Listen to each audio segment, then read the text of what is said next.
life. For years, he drove a truck for Pepsi, then for a beer distributor. More recently, he made deliveries for a restaurant supply company.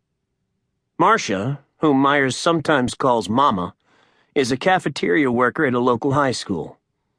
"My wife's tougher than a crocodile and alligator combined," he said, causing Marcia to roll her eyes. She has a nice smile, a round face, and a curly mop of thick strawberry blonde hair that was somewhat wilted after a long day over the cafeteria's steam tables. "She knows it's best sometimes just to ignore me," Myers said with a shrug, flashing his gums and emitting another whoop. Marcia, who was dressed in flannel sweatpants and a blue Life is Good t-shirt, a freebie from the school, drifted in and out of the room as we spoke.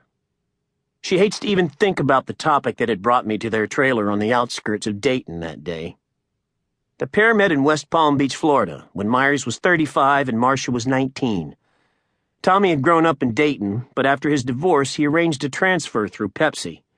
There, he worked with Marcia's brother and played with him in a softball league, which is how Myers and Marcia came to meet shortly after she had given birth to a baby boy. Life was good in Florida, Myers said, but he missed Dayton, and eventually they moved north. Home in Florida had been a trailer, but once in Dayton, the couple decided to buy a home they found in a white working-class neighborhood. The house cost only $60,000, but for Myers, who was about to turn 60, and Marcia in her 40s, it felt like a small palace. There was an upstairs and a downstairs and a finished basement with a washer-dryer. The place had 3 bedrooms, or 4 if you included the utility room that seemed a wild extravagance after so many years fitting their lives into a cramped double-wide.